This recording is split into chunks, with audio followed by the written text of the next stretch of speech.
Hey everyone, Marissa Eckberg here, the HR Owl.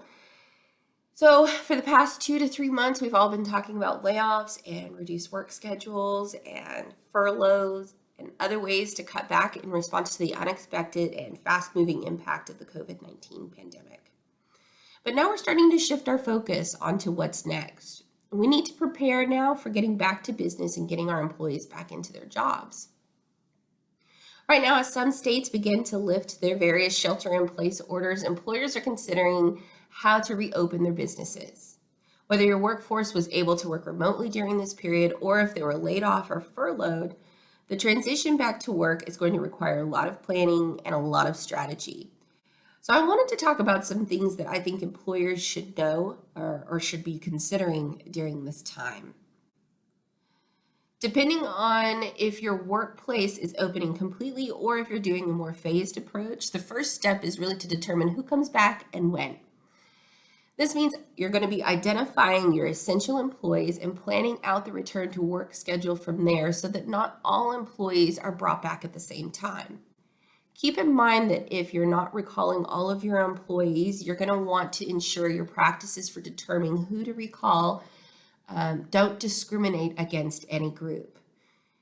So to do this, you would use fact-based criteria and make your decisions based on legitimate business needs. I tell clients that a good way to do this is to think in terms of position and not necessarily the person in that position. And then you'll always want to make sure that you're documenting your reasoning for not recalling those specific employees. The next step is going to be ensuring that your workplace policies are aligned for that return to work. So things to think about would be, how does the Families First Coronavirus Response Act, or the FFCRA, affect your previous leave policies and practices? Do you need to review and revise your work from home and childcare policies? Remember that most summer camps and programs have either been canceled or significantly reduced in their capacity. So you're going to have employees that might still have issues with childcare options for their kiddos over the summer. So it might be something where you need to kind of think about, can you continue to offer those employees remote work? Can you do some kind of flexible option for them? Maybe part-time at home, part-time in the office, that kind of thing. Just kind of keep that in mind. Do you need to rework your business travel policy to ensure the safety of your employees when they're traveling for business? Then you'll want to review the rehire and your reinstatement provisions of your benefits policies. So that would be something like your eligibility and your waiting periods. If you have employees that are coming back from furlough or coming back from especially like a temporary layoff, you're going to want to know the answers to those questions because they'll ask you those things. So check with your broker. And then make sure your postings are up to date. If you haven't already posted that FFCRA poster in your workplace, then you want to make sure you get that up and ready to go and keep it posted through December 31st. That poster is available on the dol.gov website, and I'll post a link in the comments below for you.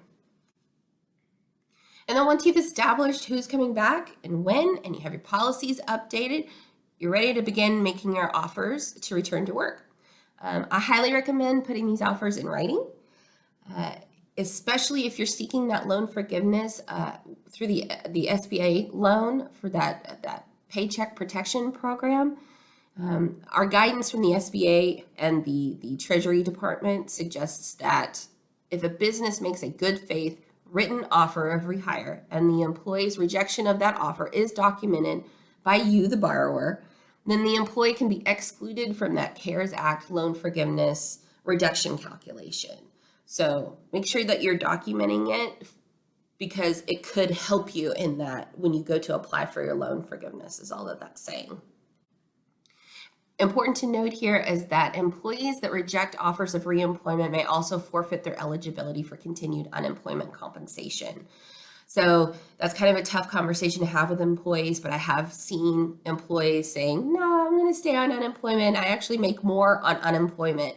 It's really in their best interest to take the work that's offered for them because it could impact their ability to continue getting that unemployment compensation from the state. In the next video, I am going to discuss health and safety considerations in the workplace and what employers can do to minimize the risk and educate employees on reducing the spread of COVID-19 in the workplace. Stay safe, wash your hands, and I'll talk to you guys later.